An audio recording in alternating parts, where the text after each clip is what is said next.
précieux nom de notre Seigneur et Sauveur Jésus-Christ.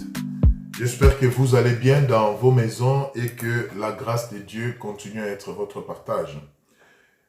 Merci Seigneur pour cette occasion, cette opportunité qu'il nous donne de pouvoir encore partager sa parole. Et ma prière est que vraiment cette parole puisse nous instruire, nous libérer, nous guérir, nous réconforter. Vous savez, la Bible dit, il envoya sa parole et sa parole les guérit. Et c'est là notre prière.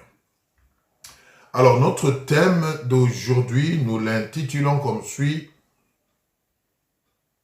Sécurisez votre éternité. Sécurisez votre éternité. C'est un sujet qui s'apparente à notre dernière intervention, si vous avez bonne mémoire, la semaine dernière. Le thème était « Où passeras-tu l'éternité ?» Alors aujourd'hui, nous voulons voir, quand on a fait le choix de où on va passer son éternité, n'est-ce pas? Comment sécuriser son éternité? En d'autres termes, quelles sont les choses qu'on doit faire, n'est-ce pas, pour s'assurer à chaque minute qui passe, à chaque seconde qui passe, qu'on a l'éternité et que si tout s'arrêtait, on va y entrer pour passer le reste du temps éternellement avec le Seigneur. Oui, bien-aimés dans le Seigneur, si nous observons la vie de chaque jour, nous travaillons dur, n'est-ce pas? Nous faisons beaucoup de sacrifices et c'est là par rapport à la vie sur terre. Nous voulons nous assurer que le lendemain sera meilleur pour nous. Nous voulons nous assurer que le lendemain sera meilleur pour nos familles, pour nos enfants, pour nos parents, pour tous ceux qui nous sont chers. Et cela nous amène à travailler dur, n'est-ce pas, pour épargner, pour prendre des précautions. Et nous allons même très loin dans la société, c'est qu'on a mis en place des structures, n'est-ce pas, qui permettent justement à ce que nous puissions nous assurer du lendemain par rapport à la vie sur la terre. Et voilà pourquoi nous avons par exemple toute une panoplie d'assurances qui existent, n'est-ce pas? L'assurance automobile, l'assurance habitation, l'assurance vie, l'assurance obsèque, l'assurance ceci, l'assurance cela, tout ça parce que nous voulons être sûrs que si quelque chose arrivait par exemple à mon véhicule, je suis assuré qu'on interviendra et que je pourrai me retrouver. Je veux m'assurer que si j'ai décédé aujourd'hui, par exemple, mes funérailles ne souffriront pas de problèmes financiers parce que j'aurai épargné pour cela. Donc, l'homme prend différentes précautions par rapport aux différents domaines de la vie, n'est-ce pas, pour s'assurer du lendemain. Cependant, nous faisons un constat vraiment fort malheureux, c'est que c'est à peine, si pas jamais, que nous pensons à assurer notre éternité. Qu'est-ce que tu fais personnellement pour t'assurer que tu as la vie éternelle et que si tout s'arrêtait aujourd'hui, tu vas voir le Seigneur et que tu vas passer l'éternité à ses côtés. Ça, c'est une question très pertinente, mais que souvent, nous ne nous posons pas. Nous prenons beaucoup plus de dispositions par rapport à ce qui est terrestre, mais nous oublions que notre vie sur la terre est limitée. Nous ne sommes que des passages sur cette terre. Nous n'allons pas passer l'éternité sur cette terre, ou du moins telle qu'elle se présente maintenant. Cependant, nous travaillons beaucoup plus pour la vie sur terre. Je crois qu'il est temps que nous puissions aussi assurer, sécuriser notre éternité. C'est-à-dire être capable de se dire à chaque instant qui passe, si Jésus-Christ est revenu aujourd'hui, je suis assuré. Mon éternité est sécurisée. Si je mourais aujourd'hui, je verrai le Seigneur. Si le monde ou si l'enlèvement ou tout s'arrêtait aujourd'hui, j'ai l'assurance parce que j'ai sécurisé mon éternité auprès du Seigneur. Alors aujourd'hui, l'idée vraiment derrière ces partages, c'est de voir rapidement 2-3 choses, n'est-ce pas, que nous pouvons mettre en place pour sécuriser notre éternité, pour être sûr que nous n'allons pas passer à côté. Alors, la première chose pour sécuriser notre éternité, c'est accepter Jésus-Christ comme Seigneur et Sauveur dans sa vie. Ah, ça c'est très important. Accepter Jésus-Christ comme Seigneur et Sauveur dans sa vie. Bien-aimé dans le Seigneur, tu ne peux pas être sûr que tu passeras l'éternité avec Dieu quand tout va s'arrêter sur la terre si tu n'as pas encore accepté Jésus-Christ comme Seigneur et Sauveur, si tu ne l'as pas encore reconnu comme ton Seigneur et tu ne lui as pas donné ta vie. Tout simplement, comme nous allons le lire, parce qu'il est le seul chemin, le seul intermédiaire entre nous et Dieu. Il est celui que Dieu a donné, n'est-ce pas, pour que nous puissions par lui nous assurer que nous avons la vie éternelle. Donc, la première des choses que vous faites, parce que vous vous posez la question, mais comment sécuriser mon éternité? Eh bien, sécuriser ton éternité, c'est donner d'abord et avant toute chose ta vie à Jésus-Christ. Nous allons prendre notre premier passage, parce que vous êtes en train de vous demander, mais oui, mais comment lui donner ma vie pour sécuriser mon éternité? Jean 1, 12 à 13. Nous allons lire Jean 1, 12 à 13. La Bible dit ceci. Jean 1, 12 à 13. Je vous laisse trouver, comme ça on va lire au même moment. Jean 1, 12 à 13. La parole de Dieu nous éclaire. Comme la Bible dit, elle est une lampe à nos pieds. Alors, Jean 1, 12 à 13. Écoutez ce que la Bible dit. Mais à tous ceux qui l'ont reçu, à ceux qui croient en son nom, il a donné le pouvoir de devenir enfants de Dieu, lesquels sont nés non du sang, ni de la volonté de la chair, ni de la volonté de l'homme, mais de Dieu. Oui. Nous donnons notre vie à Jésus-Christ, nous l'acceptons comme Seigneur et Sauveur quand nous croyons en lui, quand nous recevons Jésus-Christ dans notre vie comme Seigneur et Sauveur, quand nous disposons notre cœur à le reconnaître comme Sauveur, alors il fait de nous les enfants de Dieu. Et j'aime la parole de Dieu précise, lesquels sont nés ni de sang, ni de la volonté de la chair, ni de la volonté de l'homme, mais de la volonté de Dieu. Bien aimé, j'aimerais ouvrir rapidement une parenthèse ici, vous qui me suivez. Sachez que nous ne naissons pas enfants de Dieu.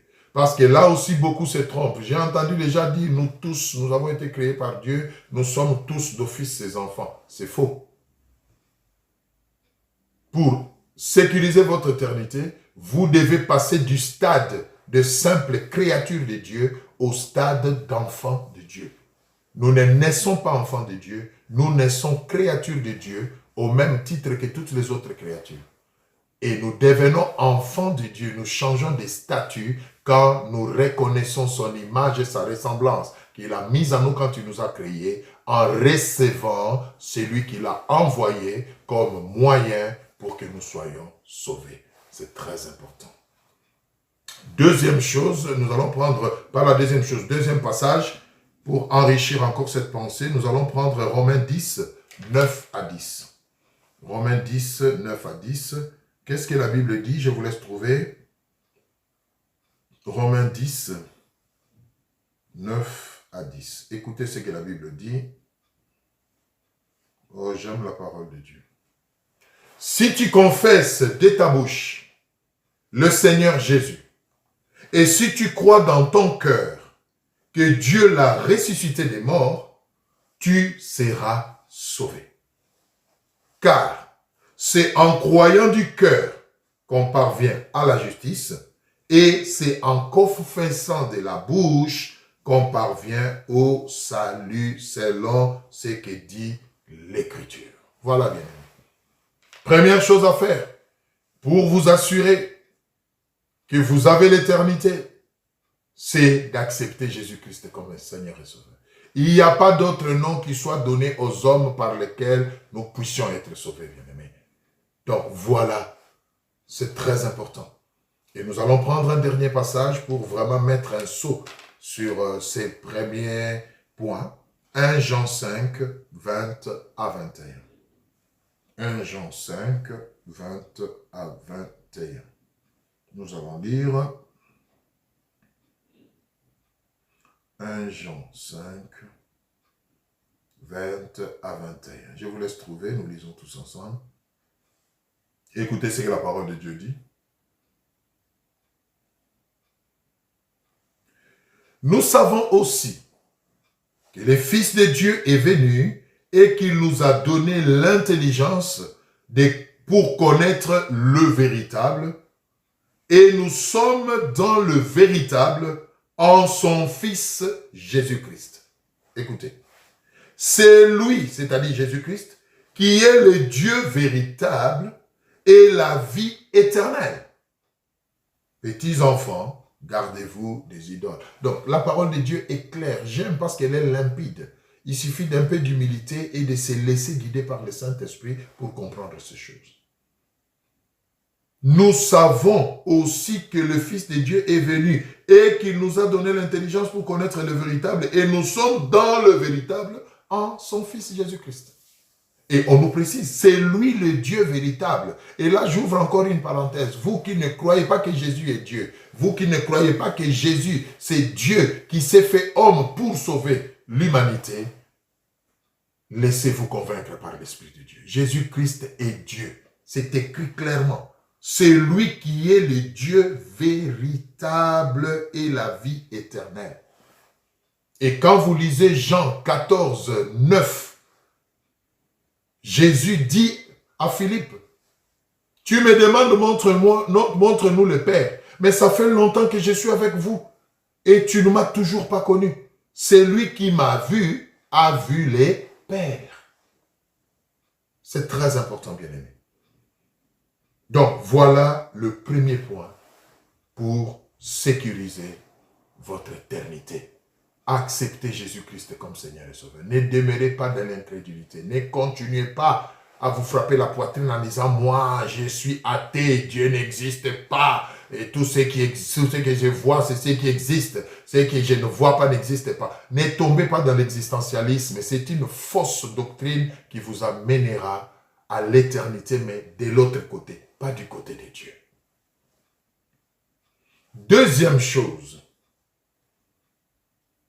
nous sommes toujours en train de voir comment sécuriser son éternité. Alors, deuxième chose qu'il faut faire pour être sûr qu'on a l'éternité, c'est vivre avec la conscience de la vie après la mort. Ah, ça aussi c'est important, bien aimé. De gré ou de force, nous quitterons cette terre. Bien aimé, tu aurais peut-être mieux fait de ne pas naître. Or, cela n'a pas été à ton pouvoir. Donc, tu t'es seulement rendu compte que tu es né. Et de la même manière que tu es né un jour, que tu le veuilles ou pas, tu vas quitter ce monde un jour. Donc, pour sécuriser son éternité, c'est de garder, il faut garder présent à l'esprit cette pensée, cette idée qu'après cette vie, après la mort, il y a une autre vie. Et cette autre vie dépend de la qualité, n'est-ce pas, de la vie que tu es en train de mener présentement sur cette terre. C'est très important. Les gens s'arrangent pour ignorer la mort. Les gens s'arrangent pour se dire la mort c'est pour les autres, pas nous. Mais regardez bien tout autour de vous. Les gens sont en train de partir tous les jours. Il y a des gens avec qui vous avez peut-être eu à manger dans une même assiette, mais aujourd'hui, ils ne le sont plus. Ils ne sont plus vivants. Donc, si eux sont partis, vous aussi, vous partirez. Alors, que cela reste présent à l'esprit. Et cela va nous aider, va nous permettre à prioriser ce qui est essentiel. Quand on a présent à l'esprit que la vie sur terre est limitée et qu'un jour on va la quitter, bien aimé, on ne va pas trop s'accaparer de ce monde.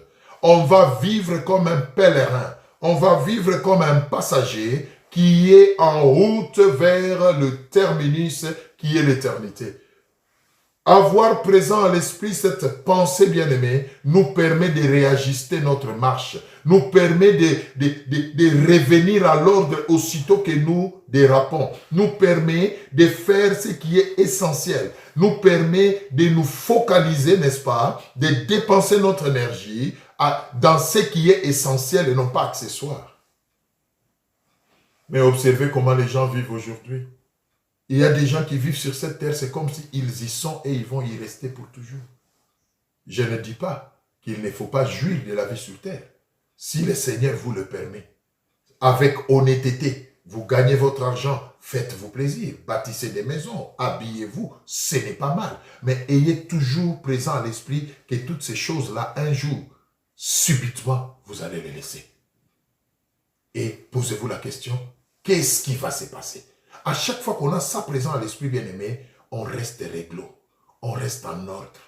Et quand on dérape, on rentre vite parce qu'on s'est dit, tout peut s'arrêter à tout moment. Nous allons prendre quelques passages qui vont vraiment nous montrer la vanité de la vie de l'homme sur la terre. Prenons 1 Corinthiens 15, 19. 1 Corinthiens 15, 19. Qu'est-ce que la Bible dit? 1 Corinthiens 15, 19. Je vous laisse trouver, nous allons lire ensemble. 1 Corinthiens 15, 19. Écoutez ce que la Bible dit. Merci Seigneur.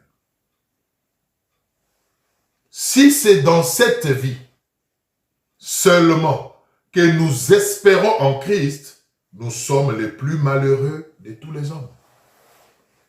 Nous qui croyons en Dieu, nous qui sommes enfants de Dieu, si c'est seulement dans cette vie, dit la Bible, que nous sommes sauvés, que nous croyons en Jésus, que nous les servons, que nous marchons dans la crainte de Dieu, que nous obéissons, alors nous sommes les plus malheureux. Pourquoi? Parce que cette vie sur la terre va s'arrêter. Et va s'arrêter au moment où on s'y attendra le moins. Donc, ayons toujours présent à l'esprit que nous sommes des pèlerins. Vous savez, quelqu'un qui voyage ne s'encombre pas trop de beaucoup de choses. Quelqu'un qui voyage, qui a un séjour limité, il prend l'essentiel dans sa valise et il s'est dit, s'il m'arrivait de partir même au milieu de la nuit, j'aurais facile à prendre ma valise et à partir. Mais il y a des gens qui s'encombrent tellement de choses dans ce monde qu'ils risquent d'être lourds quand il faudra partir parce qu'ils ne sauront pas tout emporter. Tout ce que vous emmagasinez sur cette terre, bien-aimés, vous allez le laisser. Concentrez-vous, focalisez-vous sur ce qui est essentiel. Et ce qui est essentiel, c'est l'éternité que vous devez sécuriser en Jésus-Christ. Prenons un autre passage. Jacques 4, 14. Jacques 4, 14. Jacques 4, 14. Écoutez. Vous qui ne savez pas ce qui arrivera demain, car qu'est-ce que votre vie? Vous êtes une vapeur qui paraît pour un peu de temps et qui ensuite disparaît.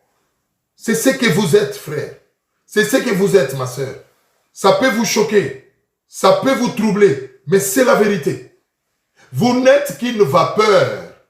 Vous voyez quand une marmite est en train de chauffer sur le feu, dès que vous ouvrez les couvercles, la vapeur sort. Observez bien la vapeur et puis après, elle se dissipe. C'est ça la vie de l'homme. Nous sommes là pour un temps. Nous sommes en train de passer. Ne nous accrochons pas à ce monde. Ne nous vantons pas de ce monde. Ne dépensons pas toute notre énergie, toute notre intelligence dans les choses de ce monde. Pensons à l'éternité. Pensons à l'éternité. Quand le monde va s'arrêter, quand la mort va nous surprendre, qu'est-ce que nous deviendrons?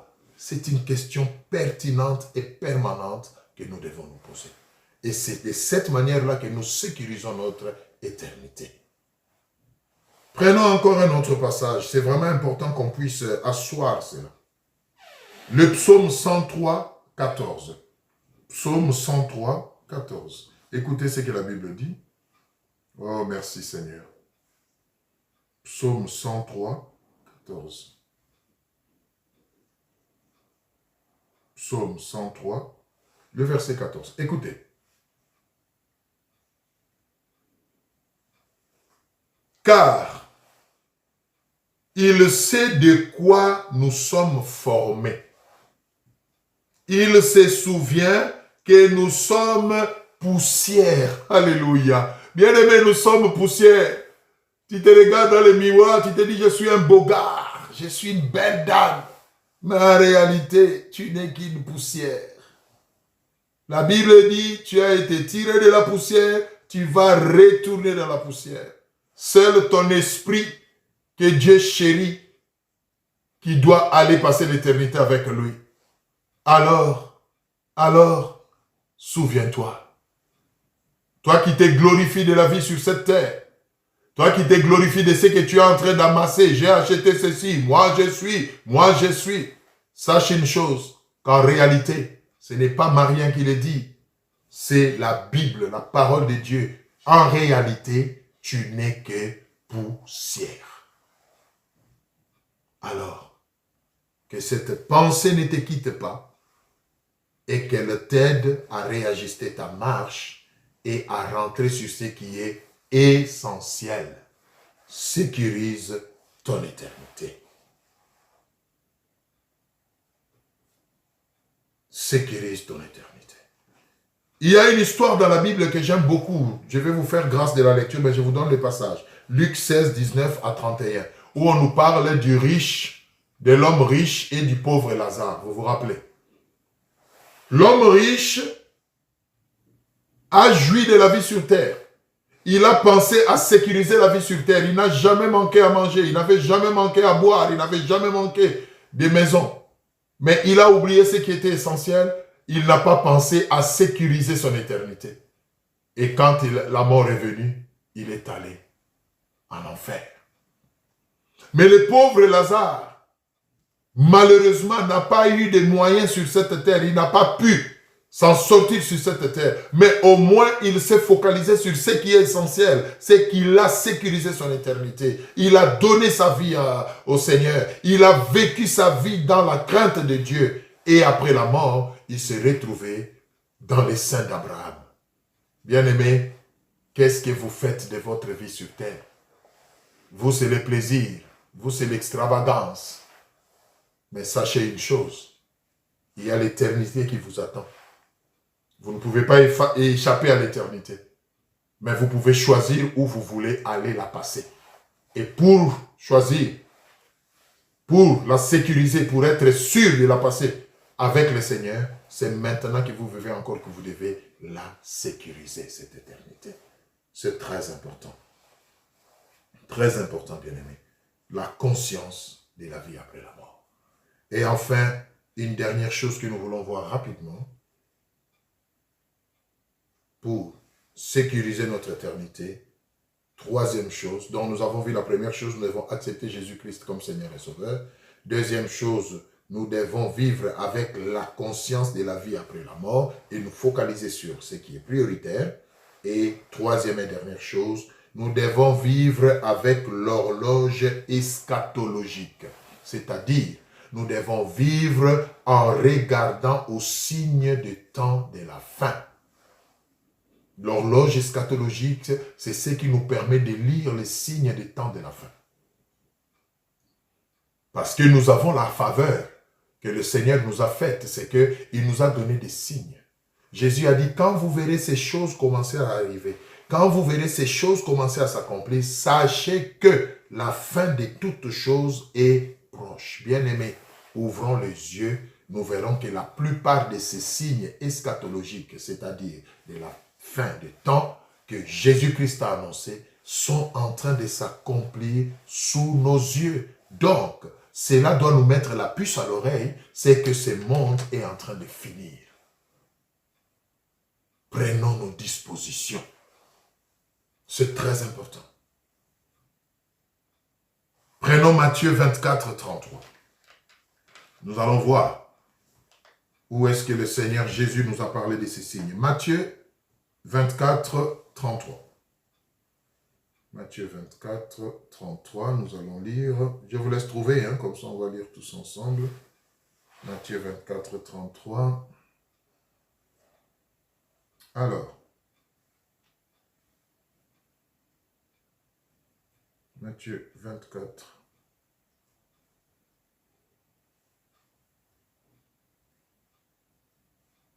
Matthieu 24, 33. Écoutez ce que la Bible dit. De même, quand vous verrez toutes ces choses, sachez que le Fils de l'homme est proche à la porte. Nous sautons 33, 34, nous prenons 36 et 39. Pour ce qui est du jour et de l'heure, personne ne le sait. Ni les anges dans les cieux, ni le Fils, mais le Père seul. Ce qui arriva du temps de Noé arrivera de même à l'avènement du Fils de l'homme. Car dans les jours qui précédèrent le déluge, les hommes mangeaient et buvaient, se mariaient et mariaient leurs enfants, jusqu'au jour où Noé entra dans l'arche. Et ils ne se doutèrent de rien jusqu'à ce que le déluge vint les emporter tous. Il en sera de même à l'avènement du Fils de l'homme. Bien aimé, vous connaissez l'histoire de Noé avec l'arche. Les gens se moquaient de Noé. Mais où est-ce que tu vas aller avec cette grande bâtisse que tu es en train de faire? Ça va naviguer où? Où sont les eaux? Les gens mangeaient, buvaient, vaquaient à leurs occupations. Mais un jour, la pluie s'est mise à tomber. Ils continuaient à vaquer à leurs occupations, c'est normal, c'est la pluie, ça va tomber puis ça va finir. Un jour, 2, 4, 10, 20, 30, 40. La Bible dit la pluie est tombée pendant 40 jours. Tout était englouti et c'était fini. Et on nous prévient ici, on nous dit, il en sera de même à la fin des temps. Moi, je crois qu'il est temps que nous puissions nous ressaisir et prendre des dispositions, car Jésus-Christ est à la porte. Nous allons prendre un dernier passage pour terminer, 2 Timothée 3, 1 à 5. 2 Timothée 3, 1 à 5, on ne fera pas trop de commentaires. 2 Timothée 3, 1 à 5, la Bible dit ceci. Sache que dans les derniers jours, il y aura des temps difficiles, car les hommes seront égoïstes, amis de l'argent, fanfarons et hautains, blasphémateurs, rebelles à leurs parents, ingrats, irréligieux, insensibles, déloyaux, calomniateurs, intempérants, cruels, ennemis des gens de bien, traîtres, emportés, enflés d'orgueil, aimant les plaisirs plus que Dieu, ayant l'apparence de la piété, mais régnant ce qui en fait la force. Éloigne-toi de ces gens-là. Bien-aimés, toutes ces choses, nous les voyons aujourd'hui. Comment les péchés s'est accru, comment la méchanceté s'est accrue. Ce sont des signes qui ne trompent pas. Jésus-Christ revient bientôt. Ressaisis-toi et garantis ton éternité. Que le Seigneur vous bénisse. Et je prie que vous puissiez prendre des dispositions. Acceptez Jésus. Arrêtez de vivre selon vous et suivez le Seigneur. Ma prière est que Dieu vous aide. Soyez bénis et je vous dis à une prochaine occasion. Au revoir.